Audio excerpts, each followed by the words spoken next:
We are back, and we are joined now once again by David Freedlander, New York Magazine contributor, author of The AOC Generation: How Millennials Are Seizing Power and Rewriting the Rules of American Politics.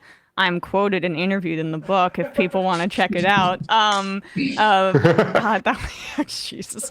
And then his latest piece is How to Buy a President. Donald Trump's joke of a media company is also a $6 billion meme stock and an unprecedented opportunity for corruption.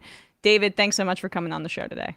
Thanks for having me. Appreciate the plug. Plug for both of us. It's a great book. And I got to show it to my parents when they wondered what the hell I was doing with my life. So it was great evidence that I wasn't just, I don't know, smoking weed all the time or something like that. So appreciate that. Anyway, this piece that you have in New York Magazine is really phenomenal because Sam and I have been talking on air, off air about Truth Social for quite a while, wondering, okay, so how are they going public? Like, how is it possible that this social media company that amounts to Trump's personal blog is about to get an IPO? Like, how is that humanly possible?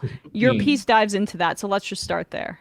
Yeah, I mean, it's funny because, a Truth Social is a thing that, I think people know about and has been written about quite a bit, some really heroic work in the Washington Post, Guardian, Reuters, the Times, elsewhere, but kind of the whole sort of story hasn't been told. I don't know if have you ever spent time on Truth Social by any chance? I mean, really only there to collect Donald Trump's tweet or posts so that we can talk about them on the show. Yeah. I mean, that's the only reason anyone is on it, even to the extent that anyone is on it. It's like a social media ghost town. I mean, there's really very few people on it. I was just at the RNC, and not only is it hard to find delegates who are on it, even the kind of right-wing media, that's should be on it. When they throw up their, the crawl at the bottom of the screen, they provide their Twitter account, their Rumble account, whatever other, they don't provide their True Social account.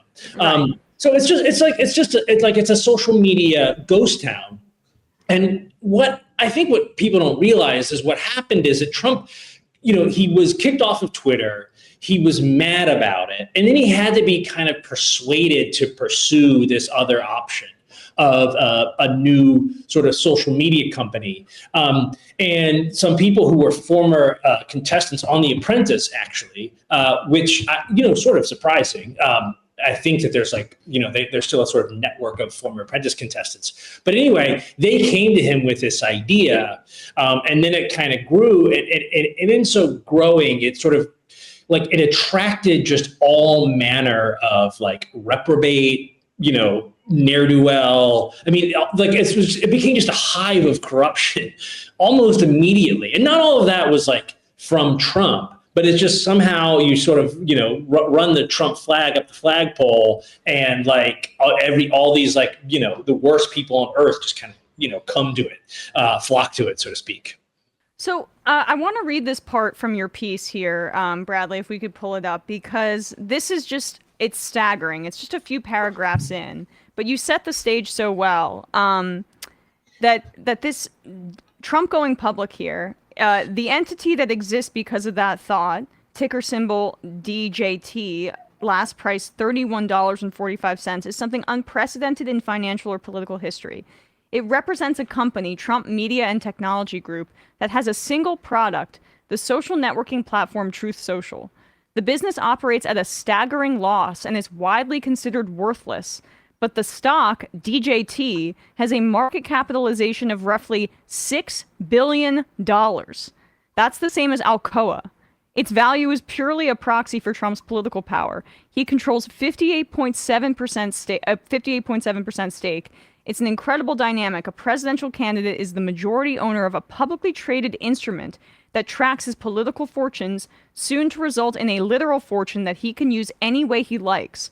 Trump is temporarily barred from selling his shares, but when a restriction expires in September, he can begin to turn his paper gains into real ones. He can pay off what once appeared to be punishingly large legal penalties in a stroke, fund the home stretch of his campaign, or simply pocket the money. the board, and then you go on to say how Don Jr. and Linda McMahon are on the board. But then this part really just was shocking. If we could go to this part where it talks about their revenue. In May, Trump Media announced quarterly revenue of million dollars? No, $770,500 and losses of $328 million.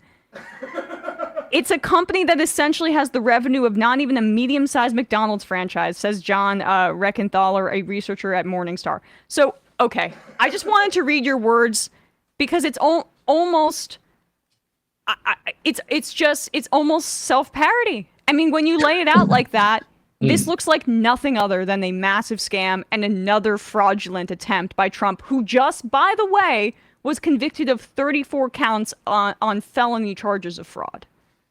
Yeah, I mean, like this one, you know, and the other thing I don't think people don't quite realize is like there have already been several people who have been convicted or pled guilty to insider trading when this thing began. I mean, like I walked to the trial of someone who was was being on trial by the Southern District of New York, and I went to the trial, and you have to like walk past the Trump trial to get to this other trial of someone who's accused of fraudulent, doing insider trading to pocket the money around this thing. So, I mean, yeah, like there is no business here. That's the kind of thing. It is just simply a way to like invest in Trump, and then all these other kind of invest in Trump, and also I should say, like influence Trump. I mean, what, like, if you wanted to influence, presidential candidate Donald Trump, is it better to give money to his campaign, give money to his super PAC, even in the hundreds of millions of dollars, or is it better to just give him money? Like, what do you think would influence him more? I think most of us who have like followed Donald Trump's career recognize that like the way to influence Donald Trump is just to kind of give him money. And this is like essentially a kind of open pocketbook, with a sign saying "Feed me" on it. And so I think that's a little bit what's happening here, is why you have stock price that's so divorced from what the actual business is. So how did this? So you mentioned that the best way to get to Donald Trump is to say that to just give him money. Apparently, this company got off the ground in part because the pitch to Trump from these one of these guys who was on The Apprentice with him was that he wouldn't have to invest any money himself, and that's something he really enjoyed. How did it get off the ground? Who are these folks that are running it for him, and how far back does that connection go? There's two guys who were on season 2 of The Apprentice, which as a reporter was an occasion to, if I confess, go back and watch The Apprentice for the first time. You watch it now, and it's just so cheesy of a television show in those early seasons, but it's impossible to imagine that like that guy became president of the United States and then would find himself really rich, because these two guys who like their main task was to set up like a Levi's advertising shoot, and they messed it up because according to Trump, they didn't have enough butt shots in the catalog. So he fired them.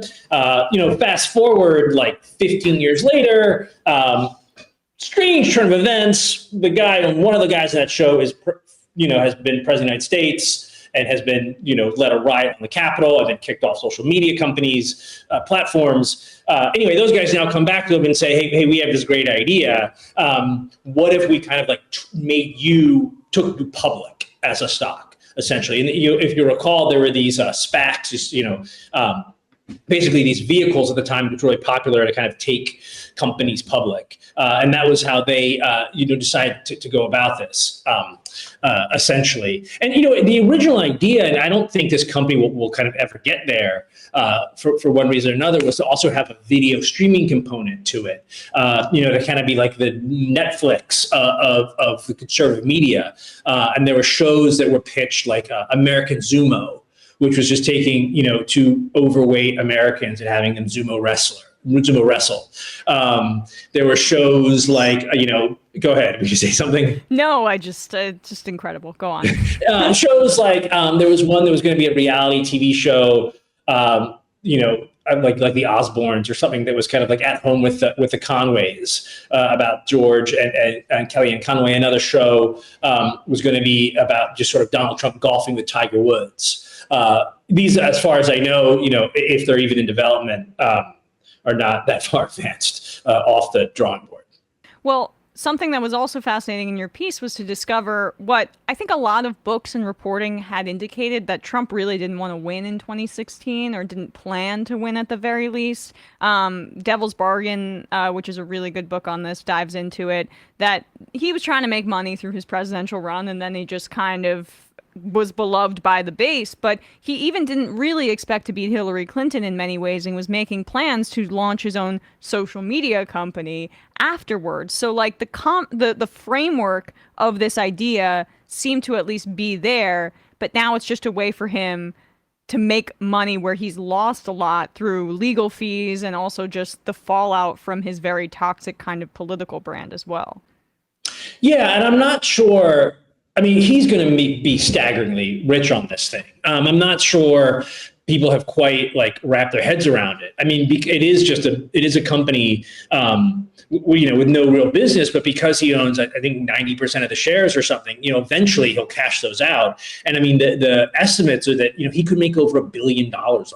I mean, he'll be far more successful at this than he was in any of his other, entities, including real estate, including reality TV. And yeah, I mean, I think that this was always sort of seemed like, being a kind of media entrepreneur seemed like a much more comfortable fit for Donald Trump, I think, than, being, say, president.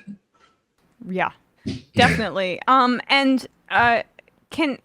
So with him making money off of this, can you talk a little bit about how this could be extremely problematic from a presidential immunity framework? You write about this a bit, but since presidents, if he were to get reelected, now have the immunity for official acts, right? This creates a lot of wiggle room for Donald Trump, even if he doesn't do what traditionally presidents had been obliged to do, which is put their shares into a blind trust, or to divest from shares entirely before becoming president. This probably gives him a little bit more runway to do what he would want to do in terms of enriching himself as president.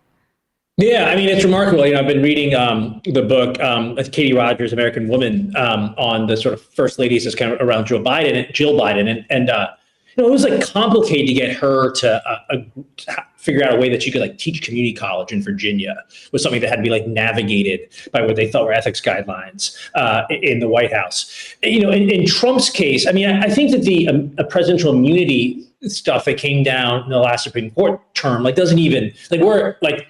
Trump, so he already has some immunity from that decision. I mean, this is actually like, there's like obviously very unethical stuff around owning this publicly traded company that's like wrapped up in your identity and persona. But in a way, in many ways, like this is sort of like in this gray area that kind of like tilts toward actual legality more than illegality. I mean, I think that the people I spoke with said that, the hotel that he owned, or Mar-a-Lago, the club in Florida, like, that was sort of much closer to a violation of the Emoluments Clause, which prohibits any federal official from receiving gifts from a foreign entity or from the United States government. This is like complicated because if you buy stock in this company, even in large amounts, you're kind of like just buying stock in the company. And we all know that all that will go to Donald Trump, but you can kind of like innocently do it in a way that like, look, I'm buying like, a whole suite of hotel rooms so that you'll approve my merger, which is a thing that actually did happen when Trump was president before. And that case kind of essentially got thrown out when Trump left office. But this is like a more complicated version of that emoluments violation. Well, in part because of how we have deregulated Wall Street, which I think is the other story here, where you can have a scam where Trump could be running away with $1 billion, as you say, where he's trading a worthless company on the stock exchange and was able to get an IPO. How does he even get an IPO for this is my question. Well, I guess I'm not. I mean, like there are these vehicles, these SPACs that are I think they're called special something project acquisition corporations or something, and that's what they do. They sort of float around and they take companies public, and that's what happened here. I mean, it took longer than they thought it would because they were almost from the start. There were like mysterious investors from offshore who were investing in this thing. Some with, for example, ties to the Russian government, ties to the Russian mafia, and then there was like a kind of almost immediately there were. An insider trading investigation into what happened here. As I said, at the top, it's like as soon as this thing, began, it's like all sorts of reprobates kind of flocked to it. And so it took longer than it probably would have otherwise. But, I think it went public like any other company goes public. I guess I was innocently thinking that you would need to show a little bit more proof of revenue in order to get that kind of offering. I mean, is it really this? It's really just that that even though they're making that little money, that you could go public because another part of your piece is showing that on Wall Street Bets, that Reddit page, all those day traders are heavily involved in this stock. Could you talk about that angle as well? Yeah, I mean, it's right, because like the money, the business is making no money, but the stock is, making some money for people who are sort of wisely choosing, when to buy, when to sell, I think. And so, I mean, it's just a kind of like financialization of everything. And it's like, it's also like the politicalization of the financial markets, which I think is like a really new thing. It's like politics is so infected all aspects of our lives these days that, you can't sort of buy a coffee maker without making a political statement or like somehow being a part of your political tribe. And now it's like the same thing, I think, in the stock market, essentially, where you can kind of like, fly your partisan flag by, which stocks you invest in. Right. So I guess it's a way to show support for Donald Trump by buying his stock from his supporters. Maybe it's why he was able to scam everybody with those NFTs and things like that. That's just there's maybe more of a market out there than I would hope. But appreciate your time today, David. Everybody should read the piece. It's called "How to Buy a President" in New York Magazine. David Freedlander, thanks so much. Really appreciate it. Anytime. Appreciate it. Hey, folks, don't forget to hit the subscribe button and check out our daily show. We do it every day at 12 p.m. Eastern for about 2.5 hours. We even take phone calls. You should check that out.